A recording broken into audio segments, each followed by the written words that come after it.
Hi, hello to everybody in the listening world. This is another episode of True Crime and Other Shit. I'm your girl Cass. This is your boy Eddie, and we are back with another episode. We had a pretty good break. I definitely feel rested and relaxed. Eddie went on vacation, was a globe trotter. Tell me how that was, Eddie. How was your vacation? We had an amazing time. Went to Jamaica, Cozumel, Mexico. You know what I'm saying? I encourage everybody to go and travel as much as possible. See the world as much as you can. And then we ended at what? The mountains. Went skiing. Oh yeah. Mm-hmm. I'm not skiing. I went snowboarding. Snowboarding is harder than it looks. It's not like, oh, you just Mm-hmm. about to hop on and perfect this shit. But it is fun. I highly encourage. Well, I'm glad you had a great time. And let me tell you, y'all better appreciate this episode because me and Eddie have been trying to record this episode, but the internet will not let us be great. So we took the day before as divine intervention and we said, let's just let it rest. So hopefully today we can give you better content because we're a little bit more rested and prepared than we were yesterday. What you There we think? go. I believe that is a great way to explain it. That's a great way to All put it. right. Amen. So you ready, Eddie? Let's get it. Another episode of greatness. Yes. All right. So this week we are doing Paul, Bernardo, and Karla Homolka. They are a Canadian couple. They are probably one of the top 10 worst Canadians of all time. They were just really terrible people. They were coined the name the Barbie and Ken killers, and it was because of their appearance. So they didn't look like, your creepy murderer with the white van and the things like that. Like, no, they were a young, hip couple. They were, they were like what you would think of a young married couple would be. They like to go party. They like to drink. They got cool cars. They got money. You know what I'm saying? The They were dream. like the typical '80s, like almost like Canadian All Star people, like all what is it called, like The American American All. All Star. Yeah, like that. That's how like the pop star looking all Mm-hmm. fly. Yeah, I give it that. I'll give it that because off of looks, I was like, oh, okay. Yeah, they look like they could be celebrities. Like if they were now, they would Yeah. be like social media celebrities. Everybody would love them, Oh, which is yeah. They would crazy be a how the story TikTok turns couple. out. Yeah. Yeah. But usually couples that murder together, their crimes end up being far more violent and far more worse because you have one encouraging the other. And that's kind of what happened here. If you know anything about this case, do not feel bad for Karla Homolka because she is just as guilty as Paul is, and somehow she is still walking free. But I'll that's explain neither that. here nor there. Yeah, we gonna explain that a little bit further into it too. But Oh, yeah. yeah, Eddie has something up his sleeve for y'all for sure. And this is probably going to be a two-parter. Hmm. So I'll go ahead. Oh wait, and first I need y'all to know that they were responsible for 18 sexual assaults and deaths, one being Carla's little sister. So with that too, we go ahead. Go ahead. I'm gonna let you Yeah, tell yeah, them yeah. what We'll we're get doing. into it. Don't Yeah, worry. yeah, I'm yeah. just We letting got them know at the yeah, top where we going. So yeah. here we go.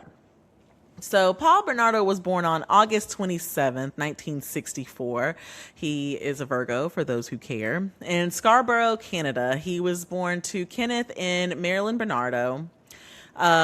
He was deprived of oxygen as a child, so he was born, I think they call it aphasia, whenever you're born with no oxygen, and that usually causes like a developmental delays and things like that. I like to get into the health and the history of these people. So if you're into psychology and things like that, you know that sometimes childhood ailments and things like that could bring out the worst in people. Again, this is not an excuse for Paul because he is still a piece of shit. Anyway, I digress.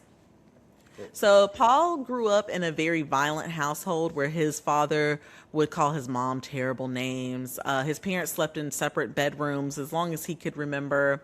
Paul's father also was doing the same type of behavior that Paul was. He had a 9-year-old little sister at the time, and his dad would go outside and watch the 9-year-old daughter undress in her room and things like that. So very creepy. And I even read somewhere that she would sleep with little trash cans all around her bed so she could hear if he came in there to try and mess with her, which is terrible. And no child should ever have to live like that. And so Paul's mom just becomes depressed with the whole situation, and she kind of locks herself in the basement, and she gains a whole lot of weight. And anytime she would come up from the basement, Paul's father would find any way that he possibly could to humiliate her by calling her names or making sounds or calling her a whale, just things like that. And very concerning behavior. Also, Paul was very violent in his early dating life as well. So it seems like he started hitting women and things like that very young. He had this idea of a virgin farm that he had gotten from somewhere, I don't remember, but he wanted to collect a lot of virgins and breed them. Weird fucking behavior, but whatever. Anything, Eddie, before I move on? So there's a couple of things that I have found out. So first of all, the one that I had seen, it was also like the dad. He would go and watch the neighbors as well. So he would go, Oh, yeah. I thought Also, it was that's just the not. girl. No, he would go and watch the neighbors. He was a known peeping tom around the neighborhood, right? Gross. Yes, but even crazier, that what's his name? Paul. That's not his real pops. Oh, no, That's no, not no. his real That's his kid. stepdad. It's his stepdad, but it was like on some. He was conceived like on some like what's it called? She was cheating. His mom was cheating, and that's how he was conceived. Pretty much. That's how. Yeah. So I about to say all that went into it, and then I think his dad just kind of despised him from that. Even though he was like the all like all around American, not American, Canadian boy type deal. Like We know everybody what you loved mean. him. Yeah, like he was a Yeah. Boy Scout, all that different things like that. Like it was just his dad despised him, and I ain't gonna lie. Like yeah, it kind of hard to like keep looking at somebody that she cheated on To and then kept accept the child. a child, yeah, outside of your marriage, that's very difficult. Like, honestly, if he didn't think that he could treat that kid right, he should have just left. He should have. You should have just left. Yeah. He ain't do it though. Nah. But Paul also realized that he liked to be violent towards women, and he realized that he could not get aroused unless a woman was afraid of him. So he tried to date all types of women. Then he started dating older women. And older women, if you've ever dated an older woman, they are not here for the bullshit. So he would hit them, and they started hitting him back. And Paul did not like that, so he decided he's just going to go younger. So then we move on to Karla Leanne Homolka, who was born on May 4th, 1970. Yes, there is like a 7 year age gap between them. She's a Taurus, by the way, for those who care. And she was born in Ontario, Canada. She didn't really have a lot of health issues as a child. She did have some asthma that did get her hospitalized, but it never caused her any type of developmental delays or anything.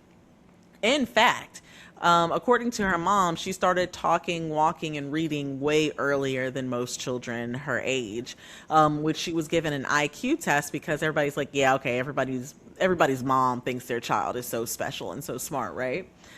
So they gave her an IQ test and she scored a 130, which puts her in the 98th percentile. And I think that Einstein is like 140 or something like that. So she wasn't too far off from genius levels. She was very advanced.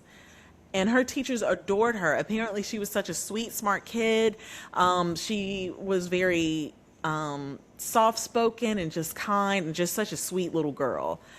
And she was this way until she turned about 13. And I know that girls, when they turn 13, things happen. But she starts dressing in all black. She gets like a hyperfixation with death and things like that.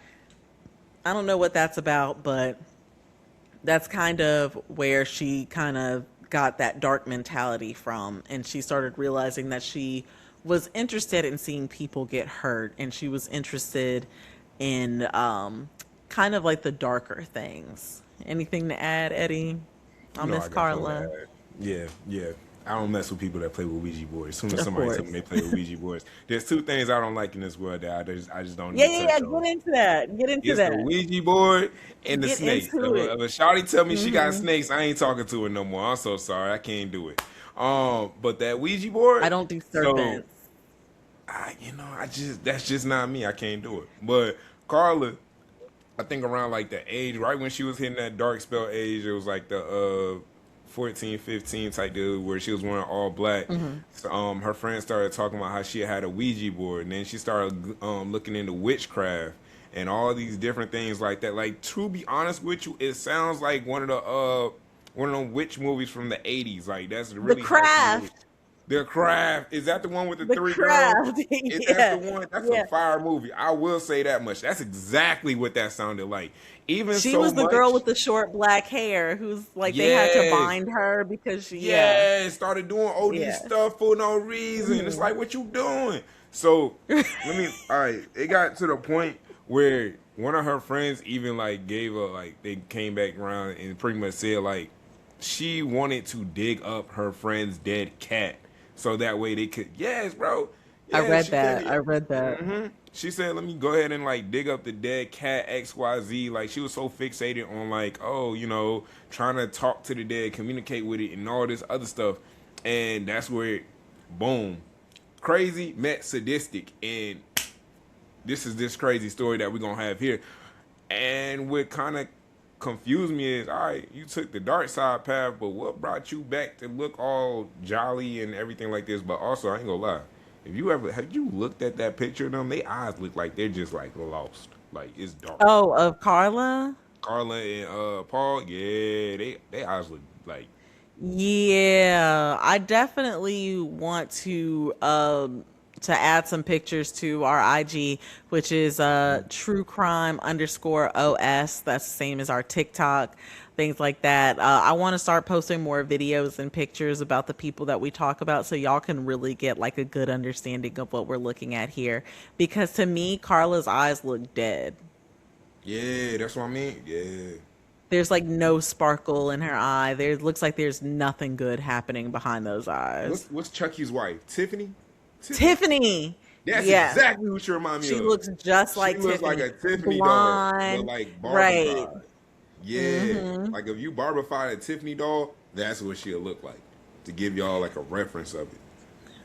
And Paul dated this girl. I can't remember. Paul dated this girl. She kind of looked like Cindy Lauper, Paul Bernardo, girlfriend. The picture that you find whenever you Google him is just like crazy. They try and I feel like they try and romanticize him too much. I forgot this girl that he used to date. I don't know if her name has been redacted from the documents because she doesn't want anything to do with that because she really didn't have anything to do with all the stuff that he did. But I did read that he was so mean to her and he said that he wanted to punish her for not being a virgin whenever he met her. So he took her to like a parking lot in his car and started trying to strangle her.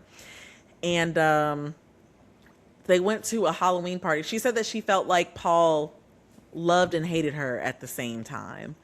Did you heard about the Halloween party? No, I didn't. So this part of it, like this is all brand new to me because I ain't heard about like this side of it. But I did hear about like Oh, have you all right, so you the Saskatchewan rapist, right? You heard about that part, right? yeah. Okay. So that's pretty much everything he was doing before he met Carla. Homegirl. Oh, Carla. Yeah, yeah, yeah. Yes. And Carla So just encouraged it. Carla took it to the next level. Like when he Hmm. met Carla, it went to the next level. But we're gonna get into that. Tell me more about the Halloween party, and then I'm gonna go back and talk about the Saskatchewan rapist and everything, and how that affected the town. Go ahead. Okay. So this girl, she said that they went to a Halloween party and she was dressed as, I think it's like one of those harem girls. You know, she's like dressed kind of scantily clad or whatever, and she had her jacket on. And once she got to the party, she wasn't really feeling too confident in her outfit, so she left her jacket on. And Paul asked her why she had it on, and she said she was just a little bit cold. So he pulls her jacket off of her and dumps a bucket of ice water on her in front of everybody at the party, and thought it was hilarious. Like, that is not normal behavior. And he got so much enjoyment out of her that. And I think even later that night or the next day, he ended up trying to strangle her again. And she was like, bro, no, absolutely not. Leave me alone. Yeah. So, yeah, obviously he's, got a couple of loose screws to begin with. And Karla just fans the fire and just lets it run free. So let me put this out there right now. If you are dealing with a toxic relationship, and this is a very serious note, if you're dealing with a toxic relationship, it's not going to get better. This person is not going to get better. You need to leave. Yeah. Let If this they be your put their warning that, hands hey, on look, someone, wherever it's at right now, it's not getting no better. You need to go ahead and go. it's not going to get any better. And you think that, okay, it was just this one time, they're going to do it again. People like that don't change. They only get worse. And I'm just You telling cannot y'all fake it. that usually the way most abusive relationships end is in death. So please, like, I will post resources in the show notes and things like that. But please, like, if you are experiencing that, like, somebody will help you formulate a plan. I don't care how distant you've been from your family and friends, because they made you that way. They are willing to help you, I promise. Yes. But back to the story. Yep. So Karla and Paul met while Karla was at a convention for the pet shop that she worked at. So Karla was still pretty. Before you get in there, though, hold on, before you get there to like how like they met, let me I got tell a too much little dip on my backstory. chips. Yeah, Sorry. a little too much dip on Okay. your chip. Let me go ahead and tell you a little backstory about the Saskatchewan Oh yeah, yeah, yeah. Sorry, sorry, rape, sorry. Yeah, do right? your thing. So crazy part is this right here. I watched the interview with the police. I think it was like either the police chief or whoever, top investigator of the town or whatnot, right? And what happened was there was a rapist that kept going around and literally a very brazen person. I'm not gonna lie to you, to rape somebody in their own yard, knowing that they got Yeah, people inside. That's very crazy. So they kept going. It just kept going around. So I think it was 17 women. Before, yes, it was 17 women that were assaulted. And I'm not talking about, no, aggressively assaulted. It kept getting worse and worse by each woman. And nobody could identify him. They couldn't come up with like, oh, this is a white man, this is a black man, and we can't tell the age, we can't tell the height. Why? Because he only attacked them from behind. He never did it from the front. So he was that's where calculating. Paul got the idea. That's where who? That's where So Paul wait, must have wait, gotten wait, the wait, wait. idea. I'm about to get into that. Okay, okay, okay. I'm I'm about gonna to let get you into that. cook. My bad, my So bad. at the time, Buddy was also working at. Paul was working at the bank. He was. I think who was he? Like an accountant at a bank or something like that at the time. Oh yeah, he was an accountant. Yeah, so he was an accountant at the bank. And like I said, it kept getting worse and worse. And where he messed up at is the 18th woman. He messed up at the 18th woman because he didn't attack her from the back. He attacked her from the front. And she seen him and gave a description and said, I think it's the bank teller or like the accountant at the bank. But because, and again, we go back to the police. But they said, I'm not going to lie, this is way back when. This is like in the 90s or 80s. So they said DNA. Oh, DNA, like, it's not advanced as it is. This, that, and the third. Yeah, it They didn't literally pop went off to him. until 84. DNA didn't pop off till 84. I'm guessing so. So here's what I think it happened was something around there. with the whole situation. They found out it was Paul. They found out it was Paul that Are was you? Oh, well, you said the Saskatchewan, Scarborough. Scarborough. I'm messing it up. Oh my gosh, I got the wrong city. My I was apologies. like, But hold on, wait, this is another guy. No, yeah, okay, no. yeah, the Scarborough rapist was Paul Bernardo the whole time, and he for some reason, I was reading about like how he really didn't feel the pressure of the police creeping up on him because he really No. thought that he was that guy. And let me tell you how crazy this man was. So I guess they called him into questioning, right? And they're Yeah. like, hey, and they said when he walked in very confident. He walked in like he had no idea what was going on. And then they asked him for a DNA. This man he gave them a piece of his hair, his spit, some blood, all of that, Hmm. everything. And do you want to know how long that DNA sat on the table? It sat there for 2 years. Hmm. They didn't use it. They kind of just sat it up there for 2 years. And during this 2 year period, now we gonna like it's sitting on there. He's meeting Karla. Now we can go ahead into that little portion of like Karla and like how they met and everything else. But yeah, I just want to give a little background tea on that. I like, boy, that's crazy. Y'all just let that sit for 2 years. Y'all could have been stopped all this. Exactly. However, I do not make excuses for anything. There's still so many unprocessed rape kits on the shelves right now. There is an organization, I'll have to find it and look it up, and I'll put that in the show notes as well, where you can donate towards this organization and they will help fund those rape kits being processed so we can start putting these people away because we need to get them off the street. So, anyways, like I was saying, Karla and Paul, they meet, they fall in love. She was at a convention and she was working for a pet store at the time. She was only 17. And I think that Karla and her coworker, I think her name was like Rebecca or something like that. And they went to the convention. They came back, they showered, they went downstairs to eat, like at the hotel restaurant. And while eating, Paul came over to the table and he was like, do you usually go out for dinner in your pajama pants? And Karla just thought it was so funny. So she starts giggling and laughing. And the two other people that were there that night said the connection that they had was instantaneous and there was undeniable. So she and Paul, they hang out with these guys, for the rest of the night or whatever. Karla and Paul end up hooking up, and then Paul actually gave her his number, which he never did because he was just a one night stander or he was either sexually assaulting people. So there was something about Karla that he liked. Now, mind you,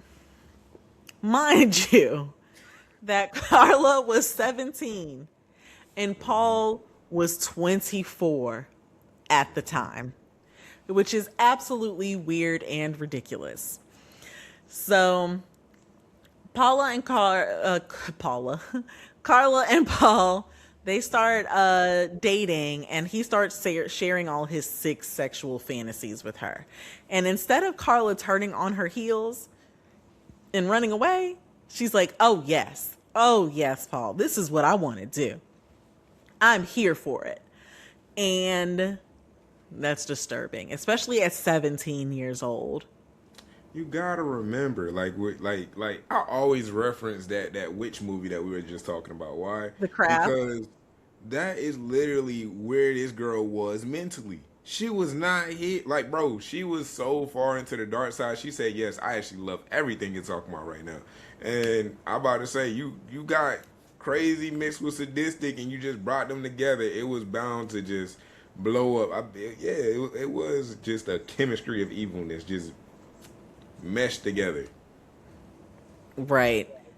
And of course, Paul, he's extremely charismatic. He's handsome. He's young. He has a good job. So Carla's parents fell in love with him too. He had them fooled. They thought that he was very loving and protective over their daughter. They were like letting him spend the night over at his house. Their 17-year-old daughter was sleeping in their house under their roof with a 24-year-old man. But that's neither here nor there. I mean, at my big age, Eddie, I still can't bring a man home and sleep with him in the same bed at my parents' house. Are you joking? Unless we are married, it just simply That's is not exactly what I possible. about to say. My parents said, "Yeah, unless you got a ring, there's no." Hey, look, I got a If guest room there's a for a ring, reason, y'all partner. ain't. Mm-mm. It's just the thing. I'm so sorry. If you don't like it, then you're always more than welcome to go get a hotel. Is what my parents. You go spend your money then if you want to sleep together so bad. But they started doing like, letting him spend the night or whatever. And also he was regaling them a tale of how he is such a big rap artist and he has producers and record labels just beating down his door because he is just an amazing rapper. And I was like, I like me a good rap. Let's see if I can find anything that showcased his skills. So where do you go to find videos like this? The depths of hell. And you know where the depths of hell is? Reddit. Okay, here we go. I'm going to show you this. All right, you see my boy Paul here? You ever get caught? You'll never. Why? I'm a very innocent guy. You ever get caught? Did you ever get caught? Did you ever get caught? No, never, never. Why? I'm a deadly innocent guy. So keep on fronting, man. You fronting and you ride like you tough, man. You ain't been where I've been, man. You ain't seen what I've seen. You ain't at where I'm at, man. So this is not replacing Stick Up Kid, okay? Deadly Innocence is the theme song, the title track to the album, and it's basically establishing my street credibility. This is a more of a, your hardcore battling the world through your ways of getting your illegal money or whatever you're doing. Mm-hmm. And you use everything, all your feelings, and the real life feelings you all experience, including everything you experience in all the smuggling and all the other activities to make a buck.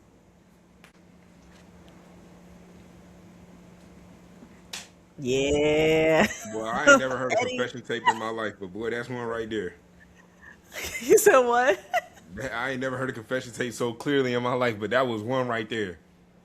That was a confession tape. You ever get caught? Why? Because I am deadly innocent or whatever the hell he said. I don't know. Okay. But my man thought he was spitting. That's why. He thought, I'm sorry, that just tickled me so bad, Eddie. I just had to share it with you. It just tickled me so bad. Ain't no way. Ain't no way. Okay. Okay, so everybody in the family really loved Paul. They thought he was amazing.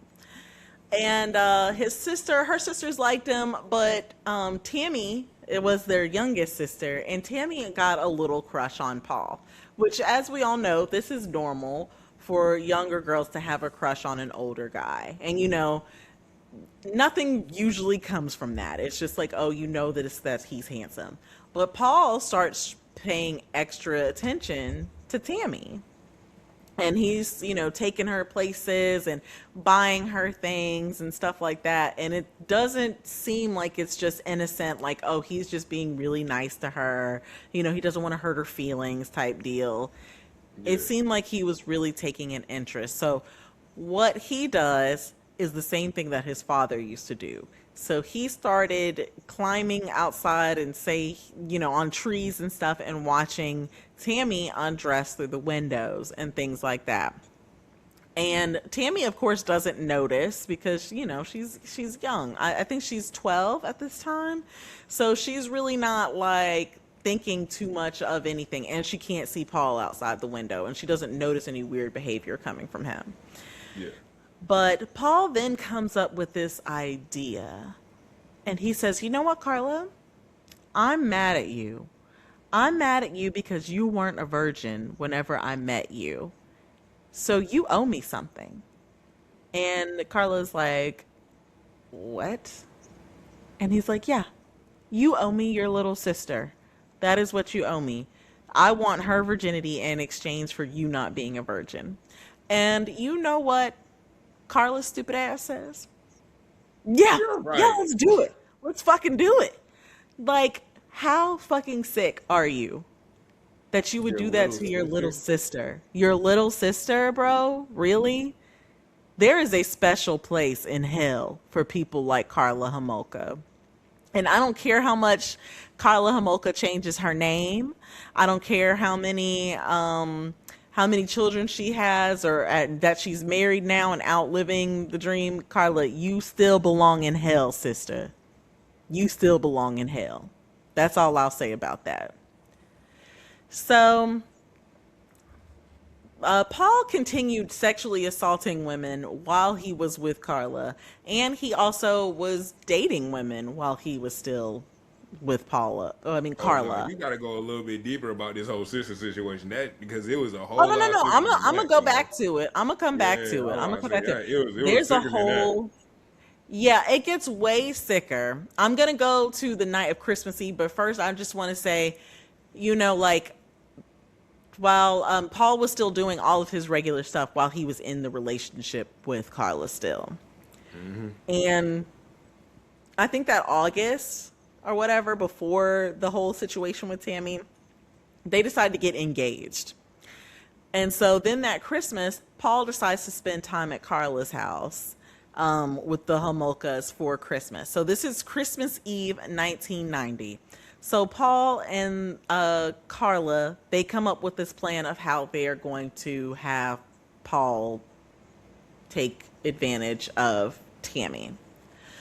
So they're having some holiday drinks. Everybody's having a little eggnog, a little this, a little that, And Carla's parents were letting Tammy have a couple of drinks as well. I think that everybody, when you're young, your parents are like, oh, you can have a glass of champagne or you can have like a little holiday drink, just as long as everybody's home and you're not going anywhere or anything like that. Nobody's coming over.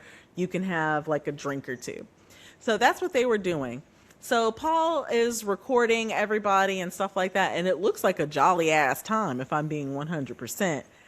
And then they started putting halcyon in her drinks and Tammy's drinks. And halcyon is like basically like a pill that you would use to knock out like a horse, almost like a horse tranquilizer. And so they're putting the halcyon in the drinks, and she's starting to get a little woozy, which Tammy then says, these guys are trying to drug me. She yells it out loud. But everybody is laughing because they're like, it's just the alcohol. She's being silly. Paul and Karla thought their cover was blown, but her parents just blew it off. And it's like, Tammy, you need to go, like, chill. Lay down. Tammy goes up to her room and she's like, let me get my life together. So she goes up to her room, she phones a friend, and she's talking and stuff like that. And she stays up there for a long while. And so Paul is getting antsy because he's like, when is she coming back down? So they all start watching a movie together. And then Tammy comes back down and she rejoins the group. And they offer her another drink, which she takes a couple of sips of. And the Homolkas, Mr. and Mrs. Homolka, decide they're going to go upstairs and go to bed. They're tired. They're like, we got to get up early for Christmas Day. Y'all got it. Y'all are young kids. Do your thing. So then Tammy passed out on the couch. So then Karla makes the mistake. So she remember, she works at this pet store and a vet clinic. So she can get access to drugs. So she starts using halothane. Halothane is almost like it's like a liquid. Anesthetic. Yeah, and you put animals, huh? Like you put Yeah, it's an animals anesthetic. You put animals under. It's not a sedative. It is a full anesthetic that you put animals under anesthesia with. And the thing about it is that it has to be mixed with oxygen for it to be effective because it can easily kill someone. So Tammy doesn't have the vaporizer. She steals this from work. And she's like, you know what? I'm going to just pop it on a rack like it's chloroform, put it over the girl's mouth. It'll be fine. Do you think it was fine, Eddie? No, I'm about to say, well, because I know the story, but yes, no, it turned out very terribly. Very, very terribly. Like, from the It beginning. turned out awful. So they put it over her mouth, and then Paul proceeds to assault Tammy. And Karla is whispering, and she has her video camera set up, by the way. So they're recording all of this. And you can hear Karla in the back whispering, telling him to hurry up so they didn't get caught. And then Paul takes the camera and makes Karla assault her sister. Yeah, I'm about to say it was a tag team between them two. Disgusting. Again, Karla, hell. I wish you nothing but hell. But while they were doing that, Tammy wakes up and she vomits. And then she passes back out. And then all of a sudden she stops breathing. And they start freaking out. So they call the police. They pour the halothane down the sink. They get rid of the pills. They throw it away. And the police show up and they start looking at, what's going on here, things like that. They said that she just stopped breathing, like it was a freak accident, whatever. Now, remind you, this is Christmas Eve. So the police are really not even trying to hear none of this anyway. They just want to go home to their families. Correct. But they did notice a burn that went from the side of Tammy's mouth all the way down to her neck. And they said, well, where did this come from? It came from the halothane. But they were like, oh, we drug Tammy across the carpet when we were trying to resuscitate her and she got a carpet burn. Now, mind you, over time, when Tammy's funeral was going on, Karla has made up so many lies. Friends kept asking, what is this burn? She's like, oh, it was a reaction to makeup. Oh, well, she was having some acne issues. Oh, it was this. Oh, it was that. So the story changed several times. Right. So Tammy then was pronounced dead at the scene. And Karla immediately starts taking the blankets that she threw up in and she's putting them in the wash. Mm-hmm. And she's trying to get rid of everything. And of course, Tammy's death was ruled a suicide or an accidental death. And Paul blamed Karla for this mishap. And he looked her dead in her eyes and said, you know what? You owe me a redo. So that's how they start getting into the other things. Eddie, what do you got to add to this? So there's a lot also that goes into it too, because now we start to look at like the funeral, but then also that's why I said Karla is like really the start of like the killings. Like the killings, Karla. Because he realized that she'll do it and she doesn't care. And then the factor of he didn't kill before. All he did was sexually assault. And that's not saying like, oh, okay, that's better than nothing. What I'm saying is once that first death happened, oh, it was all hell's loose. Like they just started Pandora's box. And I guess the security, because like I think from here on out, it was like he no longer went to people's yards and like sexually assaulted them. They like started bringing them to the house. Like, because of course they got married and they had their own house. They would bring them to the house. But I'm gonna let you go ahead further into that. But wait, do you want me to tell about like how like weird it was that she kind of just said, oh yeah, the funeral, okay, the funeral's over. Can we get to my wedding? Or like you gonna talk about that? Oh yeah. Let me tell you, Karla did not give a fuck about none of this. She did not care that her sister died. She's over here trying to plan her wedding.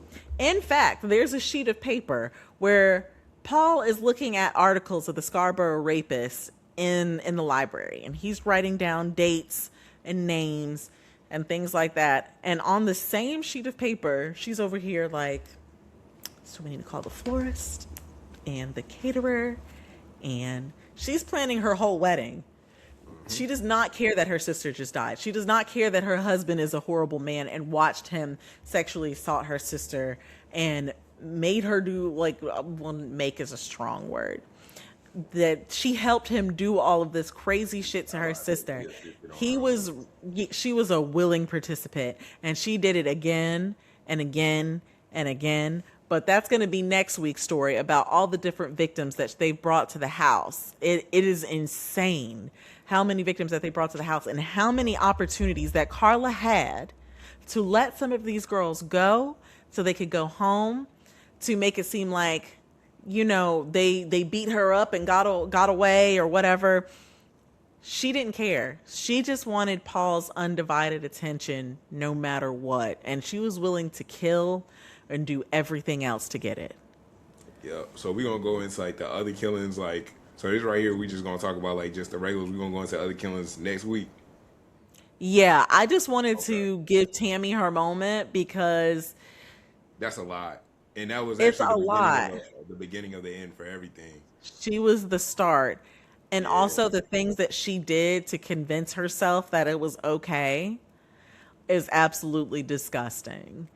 I And have your mom, so much the for y'all next week. the main reason why he even did it to Tammy was because he said she literally looks exactly like you. She's just a younger version, which is Yeah, crazy. which is, Like, and a lot of their victims kind of look like that. They look like Tammy or they look like Karla. yeah. And then and then the factor of like the parents are trying to mourn, the parents are trying to like go ahead and get into it and just be like, okay, like we really just lost our daughter. Carla is 100% saying, okay, the funeral is over. We got to focus on my wedding. My wedding is the main thing we need to focus on right now. And it's just like, that should have been a red flag to the parents. I guess, I don't know. For me, that would have been a red flag. Like, oh, bro, because I need y'all Like, to really wait, examine my daughter why do you body. not care? This is your Why are you sister. trying to push this over? Why are you, yeah, why you just trying to run past this like your sister didn't just die on Christmas Right. Eve? Like, you not traumatized? What's going on here? Trauma. You know what I'm saying? Like, that definitely would have been like a super red flag to me as a parent. But also, there are letters that Carla was writing to her friends during that time, saying how annoyed she was at her parents because they're so sad about Tammy and she's Yeah. just ready to be over it and move on because she was ready to get married to Paul. And I'm like, Lord, whatever love that is, keep me far from it. Then on top of it, Far from it. they had a big ball of a wedding. I will say that much. I'm talking about Hmm. it for it to be a small town. It was pretty big of a wedding. Like how the way it was dressed up. Like Her there's a big reason why it poofy was ball called gown and stuff. Barbie and Ken. Like they said, it was like a Disneyland wedding. Yeah. Like she had the best dress she could find, the poofy endings, like yeah, all that stuff. So Yeah. I guess she got the winner she wanted at the cost of like her sister's life, and that was okay with her. But that's kind of crazy. I really am curious to know now if she still has, like, does she feel any regret to this day about what happened to her sister? Because So, it seems like during the case, she still didn't have any remorse. and that's what I was about to say. I'm gonna go into that a little bit of next week about like Okay. the like how you said the high IQ, and I really feel like that's gonna be a big thing about the manipulation and everything else too. But yeah, yeah, we'll get into that next week. We'll get into that next week. We're gonna go into the psychology of everything. Definitely. So let's just go ahead and wrap it up here before we give away too much. We got to have y'all coming back for more. Exactly. Okay. So we're gonna wrap it up here. Let's see. If you guys have any cases that you want us to cover, I do have a couple that are on my docket right now. But if you see anything that you just think that we should cover, you can send us an email at info@truecrimeandothershit.com. And also follow us on Instagram or TikTok. We talk back if you talk to us. Yeah. The name is True Crime underscore OS. And the OS stands for other shit, but we're not allowed to cuss like that on the internet. So, Yeah. well, guys, we will catch y'all next week. We will be back. Eddie, do you have any final notes? Nah, just remember, stay away from toxic love. It's not red flags. It's not Six Flags. It's a red flag. Walk away. Amen. Amen. Well, this has been another Mercier BC production, and we are signing off. See you next week. Bye.